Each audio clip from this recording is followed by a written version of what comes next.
Hello, everybody from the Charleston branch office of Abbey Research.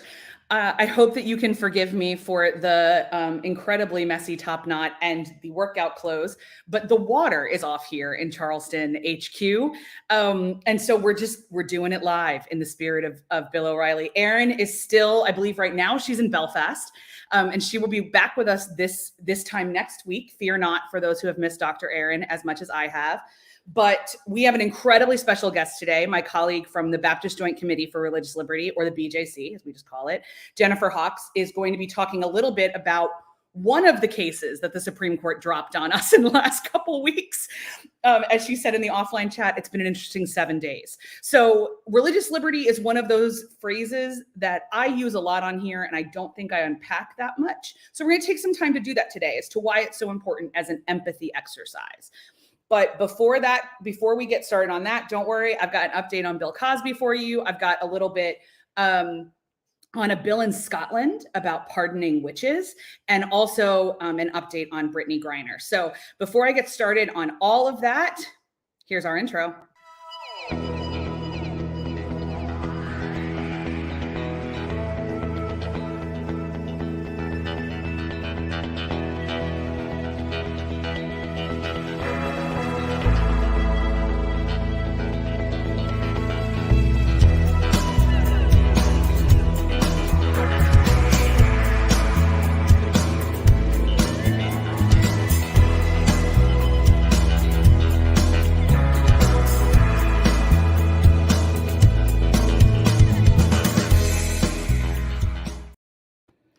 All right, I promised Bill Cosby. Well, here he is. So this came to us from BuzzFeed News late last week, and the story is that a civil jury has found Bill Cosby guilty for sexually assaulting a 16-year-old girl at the Playboy Mansion in the 1970s.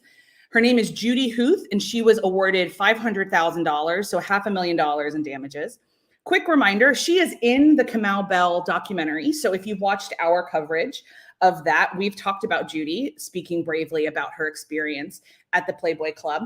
And also a brief reminder that civil litigation is often the only avenue that assault victims have because of statute of limitations laws, because of burden of evidence in criminal trials, because a criminal trial, like, they also have to elect to prosecute it in a certain way, whereas civil trials can move forward in a completely different manner, and it's a lot easier, which is why assault victims often take that route. And if you'll remember, that is what the Montgomery County District Attorney encouraged Andrea Constad to do, is he essentially didn't take the case so that she could get civil damages. I am glad that Judy did. Bill Cosby definitely has the money to pay this out. Obviously, symbolically, $500,000 is not going to fix her trauma, but I am glad that he has been held accountable in a permanent and fiduciary way for his very well documented pugnacious behavior, especially in the 70s and 80s. So next up is a quick note that Disney has said that they will feature the first openly gay teen romance in a new animated film, Strange World, a computer animated one. Now, our techno mage, Eleanor, has done some digging, and she is afraid that the wording is such that it will be a side relationship and it's not quite as prominent as this is. But we here at Abbey Research believe in letting people see themselves on the screen. And there is a consistent drumbeat for Disney to include same-sex relationships in their happily ever afters, because they, as a company, sell a lot of Pride merchandise every year. So it'd be really nice if their artistic output would match their commercial requests from all of us. So we're keeping an eye on this for sure. Obviously, we see every Disney movie around here. So we'll be covering it whenever it comes out, but keep an eye out for Strange World in the hopes that it provides the representation that so many young Disney fans really, really need. Now, for the one that I teased you about witches, this comes to us from Texas correspondent Cheryl West Leung, who let me know that there is a bill working its way through the Scottish Parliament that thousands of witches could be posthumously pardoned. Really briefly, hundreds of thousands, probably a couple million folks around the world, women entirely and women presenting individuals, were burned, stoned, tortured, for doing anything that seemed out of the cultural ordinary and called a witch. If you've never read Arthur Miller's The Crucible, this may sound far-fetched, or you may have thought it was a cultural joke. It's not. It's something that happened excessively in Europe and the United States. Scotland was in the throes of a conservative religious legislation at the time, and they burned quite a lot of them. So this posthumous forgiveness would allow quite a lot of new stories to be told.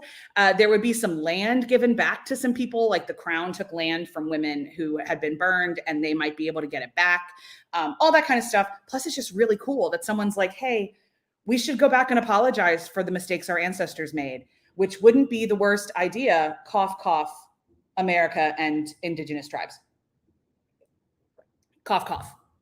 Now, moving on to a cause that I am annoyed that we are some of the only people talking about consistently that is not a sports blog, is the plight of Houston native and Baylor graduate Brittany Griner, who has been detained in Russia for allegedly having cannabis and a vape pen when she flew there. Now we say allegedly because it's Russia. And she was there because she's a professional basketball player in the offseason in Russia, et cetera, et cetera. The State Department doesn't seem concerned about this beyond lip service, which is a little bit frustrating. But it's also a really great reminder that there's a lot of places around the world where same-sex relationships are illegal. Brittany has been routinely denied access to phone calls with her wife. She has been consistently, we don't have any idea how she's being treated or held.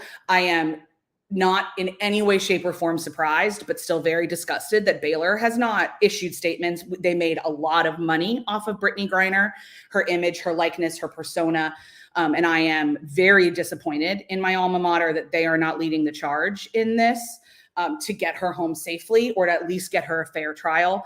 She is just being detained, and detained can mean anything. So a quick reminder that everything is awful, just kidding. But if you are somebody who believes in sending light into the universe, or is a praying person, or believes in picking up the phone and advocating for things, Brittany Griner's case is a good thing to spend some energy on. Now, this came to us literally just today, and I want to draw attention to it really briefly, because the very first Major League Soccer player has been diagnosed posthumously with CTE, chronic something encephalitis, I can't remember, the concussion disease. There's been lots of brouhaha over American football and CTE. It's growing in hockey and in rugby, but there's been a lot of people, myself included, as well as the really great authors of How to Love Sports When They Don't Love You Back, Jessica Luther and Kadifa Andrews, whose name, I'm realizing I'm saying that out loud and that's not her name. Apologies. Anyway, great book. That soccer is another place where heads are used for things that they shouldn't be used for. And I'm glad we're going to get the research. I am not a parent. I have no idea how to tell you to parent your kids through sports participation in these times with all of this emerging science. But I just wanted us to remember that heads and brains are fragile things, and we should be more gentle with them than we have been. And that a player's body is not worth CTE entirely for our entertainment. There needs to be a better way. So we're going to draw that. And finally, before I bring on our special guest, there were two direct religious liberty cases that the Supreme Court weighed in on last week. We're going to talk about one that was in Maine with Jennifer in a minute, because I don't really understand it. This one I understand a little bit more. The Kennedy versus Bremerton decision, which is essentially that students will now face religious pressure to participate, potentially face religious pressure to participate in prayer before a football game, in a school, in I already have a problem that we make kids say the Pledge of Allegiance with the phrase "under God" in it. This really, really, how do my friends down here in the South say it? Butters my biscuits. So essentially, for anyone who is not American or who has not ever read the Constitution, which honestly, fair. The First Amendment, the very first set of things that we sat down and went, oh, we forgot to put this in the Constitution, protected a couple basic liberties: freedom of the press, freedom of speech, freedom to peaceably assemble, freedom to petition the government, and freedom from religion.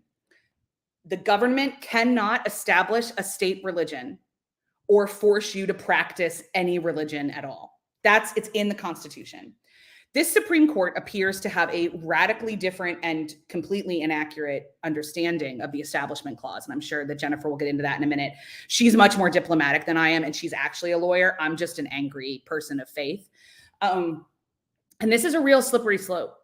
I respect that there's a lot of people who really, really think that prayer in public schools is a beautiful thing. But I'll make the same point that I made when that viral video happened of the people leading worship in the middle of a flight. Just because it is what you believe is correct, or what gives you peace, or what is a core part of your understanding of how to human, does not mean that it is the core part of how to human for anyone else. As my youth pastor always said growing up, he said, go out and make disciples, not go out and bug everybody until they become a disciple. And evangelicalism and conservative white Christian nationalism is a lot about bulldozing people's beliefs and bugging them to believe the same things as Christian nationalism. And I'm sick of it and tired of it. I'll link in the show notes to the BJC and Jennifer's colleague, Holly, who wrote an excellent piece about why this is a terrible decision from the Supreme Court. And there's lots of other advocacy you can do. I know a lot of us right now are really grieving the decision that overturned Roe. We'll talk about that for sure and how to move forward with empathy and what to do with it. I'm going to definitely save that for Dr. Aaron. That doesn't feel right to have a conversation without her about that. But the religious liberty ones are kind of my bag. So I took it this week. So with all that being said, I believe deeply. I'm a person of faith. You guys know that. You guys know that I deeply believe in the tenets of Christianity. I'm ordained. I have a seminary degree. I went to Christian schools, all that kind of stuff. And it is because of my deep faith that I believe in the absolute necessity for the legal separation of church and state. And it's why I was so honored to be chosen to be a BJC fellow back in 2017 and get the incredible education and like crash course I got in religious liberty. Plus, I got to debate a Thomas Jefferson reenactor. And who doesn't want to do that? It was so rad. And that is where I met Jennifer. And I would love for you guys now to meet her. And we're going to talk a little bit, like I said, about that other decision that is much more technical. And I don't really understand it. So Jennifer, thank you so much for joining me. Thank you for the invitation. I'm excited to be here. Oh my gosh. Okay. So really briefly, before we get going on the main decision, can you tell everybody a little bit about what BJC does? Sure. BJC is the only faith-based and denomination-based nonprofit in DC that focuses exclusively on religious liberty concerns. So that's the only issue. The attorneys on staff, what we like to say, religious freedom is our client. So that's who we're fighting for. And we have a couple of different areas that we work in. So we have a legal department, which I am one of the 2 members of that department. And and in that department, we lobby Congress for bills that we think either help religious freedom or lobby against bills that we think are hurting religious freedom. And we write briefs to the Supreme Court and other lower courts. And so those are always a lot of work, but they're also a lot of fun for legal nerds to get into the weeds of things. We've had briefs, mentioned during oral arguments. We've had briefs cited in opinions, so we know the court reads them. And so we're very proud of that work product. But we also have an incredible communications team that helps us distill our legal technical information into bite-sized pieces that everyone can understand, whether you have a law degree or not. And so we're very proud of the work that they do, creating all of our social media content, keeping our website up to date, all of those kinds of things. We have a great education department, which you were part of with the Fellows program. We have interns that come in throughout the year where we get to spend a semester with them and they get to learn from us and we get to learn from them, which is always fun. And our newest department is mobilization. So we have a great employee who is working with that. His name is Josiah Masters. And so the two of us work together when it's mobilizing for Congress. So when there's a bill that's pending and we want you to contact your congress member, I'll work with Josiah on how to get that message out and what it is we want you to tell Congress. But he also works on other things. So he's our point person for the Christians Against Christian Nationalism campaign, trying to keep all those balls in the air, with whether it's our executive director, on CBS News a couple weeks ago, or he and our director of development have written a lot of curriculum to help churches and Christians learn how to talk about this so that we can change the culture within our own religious group that is driving this. And so he's doing some fabulous work as we're building out what a mobilization department is going to look like. That's amazing. It's all so important because, as I've said to you so many times, I've seen what a Christian nation can look like in Northern Ireland and how the Bible can be used as a weapon of legislation instead of a personal ethical text. And I'm terrified here now that we're sliding there. I'll be really honest, especially with these last two decisions, and with Roe and the way that Justice Thomas articulated, and the way that Justice Alito articulated, and the way that Justice I just call her Amy. I know that's so disrespectful, but I can never remember her last name. The way that they structured the argument makes me very nervous. But the two that make me terrified are the Bremerton, which I just covered, and then this thing in Maine. So what I understand, the decision that came down, is that now public funds can be used for faith-based religious education, because the decision is that they couldn't like it was a state scholarship fund that couldn't, and they decided that they couldn't exclude a faith-based school from the public scholarship distribution. Am I on board? Did I understand that right? Partially. Okay, great. I love it when I'm halfway there. Okay. Yeah. So the case in Maine, the case name is Carson versus Macon. And so it was a radical shift, but the shift started five years ago with the Trinity Lutheran Church case about a church playground. I remember the playground. Yeah. Yeah. And so if we rewind 20 years ago, the question before the court in a school voucher case, then it was the first school voucher case that the court took up. The question was, can a state include religious schools in its voucher program? And the court 20 years ago said, yes, a state can choose to include religious institutions if the state wants to do so. The Trinity Lutheran case 5 years ago, it was about churches. So, are churches required to be included in a funding program that dealt with, we called it a capital improvement of a church property because it was going to be permanent, but it was playground resurfacing. And the court there made a dramatic break with past law and said, yes, the state has to include the church in that program. So the state has to give tax dollars to churches for this improvement project. And so and there was one other case in between that I can talk about if helpful. But when we got to the Maine case, the question was not, could Maine include these religious schools if they wanted to, because that case had already been decided. Okay. The main decision was, does Maine have to include religious schools in its school voucher program? And it's not a traditional school voucher program, which is another one of the complications.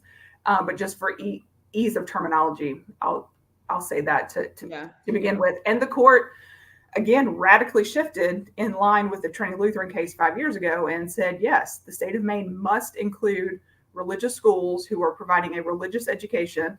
And the Maine statute defines that as teaching your curriculum through your faith lens. So through your faith beliefs, through your faith practices. And those schools had been excluded from the tuition assistance program. But that exclusion is now no longer possible. Okay. So on one hand, I'm like, okay, well, as long as the statute doesn't define faith-based in one faith, maybe this isn't terrible for religious liberty. And the other part of me is like, this is just a real blurring of the Establishment Clause, and I don't like it. Yes. And it's important that the decision was written by Chief Justice Roberts. He's very much an institutionalist. And so he very much wrote the opinion that this case is no different from Trinity Lutheran and then Espinosa, the other case that was a couple years ago. And, so we're not doing anything dramatic. We're not breaking from anything. But the fact of the matter was the Trinity Lutheran case 5 years ago was the dramatic break, which Justice Sotomayor references in her dissent. Like it begins with, the court should never have gone down this path 5 years ago. And so yes, all religious traditions would feasibly be able to qualify for this. But there are some other program requirements. The two schools at issue here have said they don't want to participate in the program, which is one reason why they're not approved. They've never applied to be an approved program. But the state of Maine attaches certain strings to government money, which always happens when government money is involved. Government gets to set, requirements. And as a taxpayer, I kind of like that because I want to know that the tax dollars. I want the accountability. Yeah, I agree. Yeah. And so, but one of the strings that attaches to this Maine program is non-discrimination in employment, and hiring and firing decisions. And these religious schools they don't think that non-discrimination employment provision complies with their religious beliefs, so they don't want to comply with that string, which is their right as an independent acting institution. And so that will be a case at some point in the future is when states, because when non-discrimination can't apply to these types of funding programs. And so that's a question the court has not commented on. The court did not say the schools are excluded from having to comply with that. It was just it was just left untouched. Cool, because loopholes are a super great idea in Supreme Court decisions, I've always found. So, okay. So let's say this makes us, we're talking, and you and I are both people of Christian faith, and we're both people of Baptist theological training. And so we say, okay, this is totally fine, because then this means a mosque can get the school, the money. This means that, a synagogue could get the money too. That's totally fine. But I'm assuming that in your legal and also conversational brain, you've heard from people of other faiths that this makes them itchy. So like outside of the kind of weakening of the Establishment Clause, what are some other potential problems that could come from this ruling down the line that you guys at BJC see? Well, I mean, one of the things we're most concerned about is this ruling that religious institutions who are providing religious practices and services must be included in state funding programs. Because again, the reason these schools had been excluded or had never applied is they wanted to teach through their lens of faith. And when the government is paying for a service, the government is paying for a secular service. They're not paying to teach religion. It's not the government's job to go around picking and choosing the groups it likes and giving them money and just ignoring the groups that it doesn't like. So it would be a real problem if the government were prohibiting the groups it doesn't like. But one of the reasons that we had the Establishment Clause, and religious people fought for the Establishment Clause, I think that's something that gets lost in the modern debate over it. It was not anti-religious. It's something we wanted, and we Baptists were among the leaders of that. And we were one of the minority religions during our colonial days. But we wanted the government to stay out of the business of picking and choosing which religious groups were good and bad. Yeah. And this freedom allowed us to become a majoritarian religion. It allowed Presbyterians to grow. It allowed a bunch of smaller Christian groups to be able to have that freedom and independence to figure out what is your doctrine, what is your practice, what is your community of faith going to look like. And so just as a Christian, I'm all just afraid of what kowtowing to the government is now going to look like, because now we want that extra money. So, what theological compromises are we going to make? What are we not going to use our prophetic voice because we're getting this check from the government, to support this religious practice of ours. But there's some very real legal implications as well. So Justice Breyer talked about, the effect on public education. That Justice Roberts didn't say why Maine had to include religious schools in its choice program, and why that would be different from public education generally. So if your state has decided to provide a public education, can it exclude religious groups? Sotomayor's dissent said she does not read the majority opinion going that far, and we agree with Sotomayor's dissent. Yep. But it's certainly an open question out there. Charter schools is a more thorny issue because they're public, but there's also a choice element in them. So would a court see that as more like a private school where we would now have religious institutions running charter schools and teaching religious practices in those charter schools that are this hybrid, public-private entity? So there's a lot of potential ramifications, and there's a lot of government programs out there. And so this ruling isn't going to be limited to education.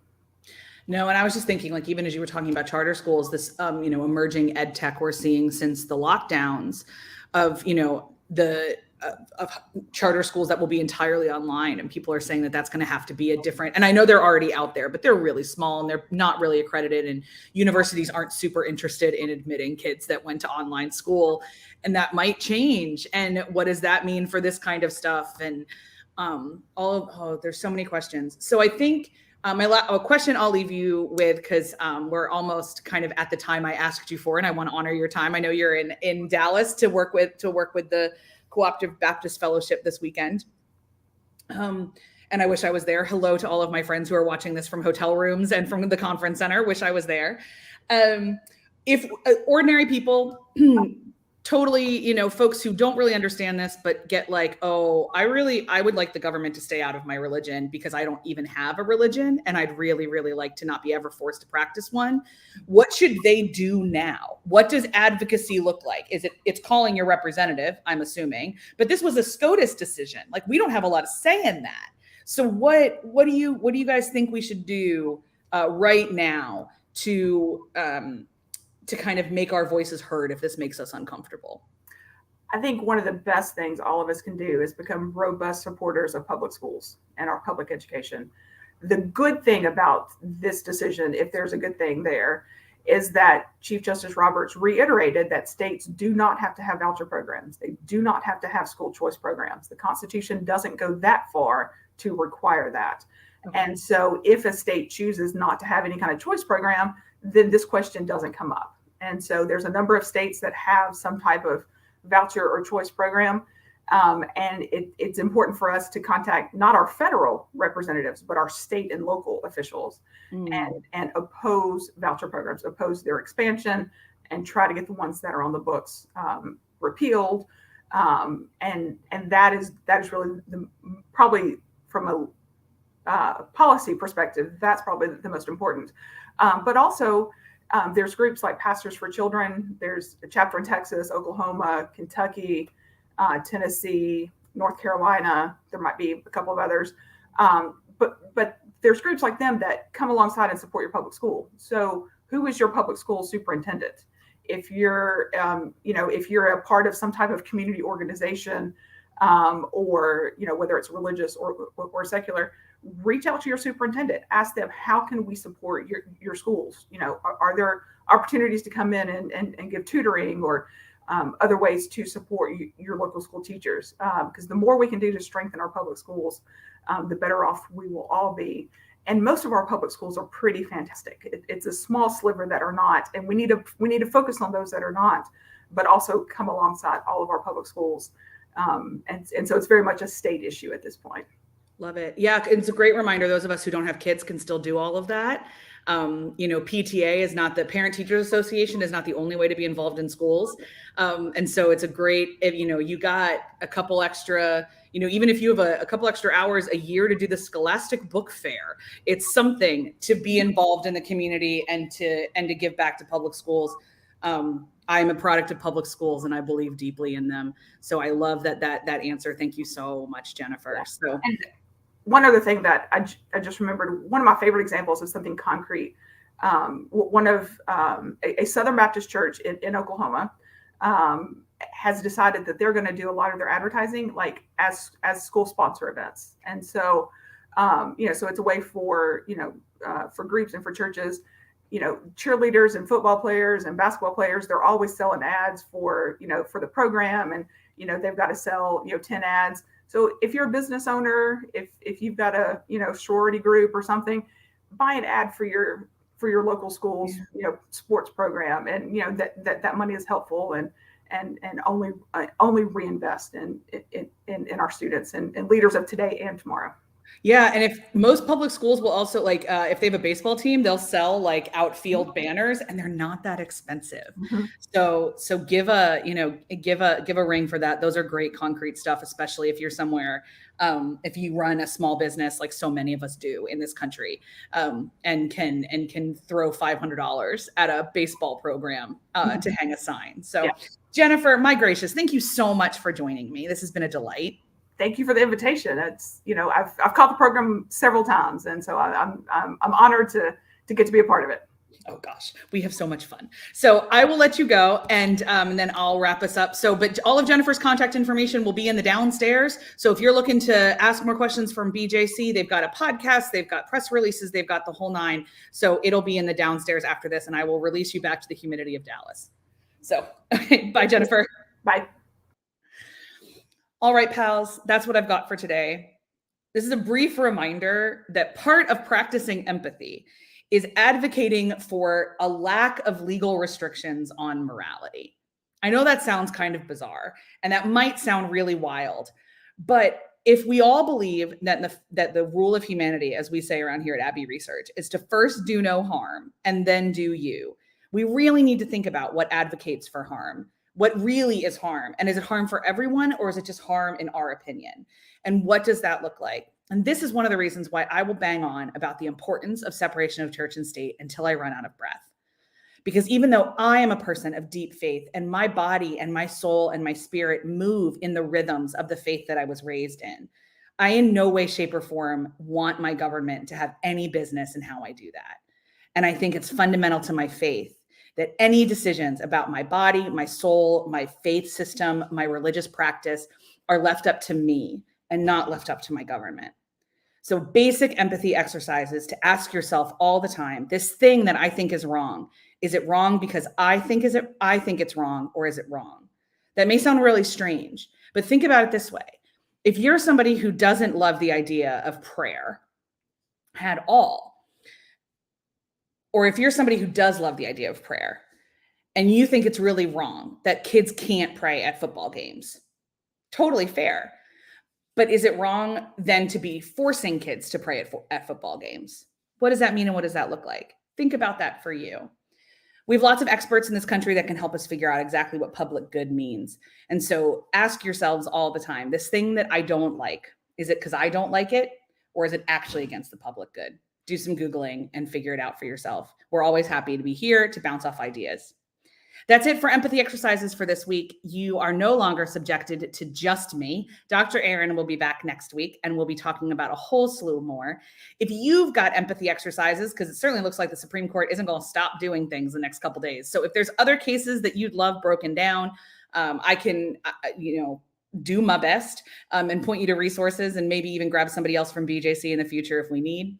But any empathy exercise that you've got from your neck of the woods, I would love to have them. Throw them in the comments below, shoot them in a DM to one of our socials, because we love covering the entire world. In the meantime, my hope for you is that you are safe and loved and known, and that above all, you remember that you as a human matter, and also that being a human is hard, and you're doing a really good job. See you next Tuesday. Bye.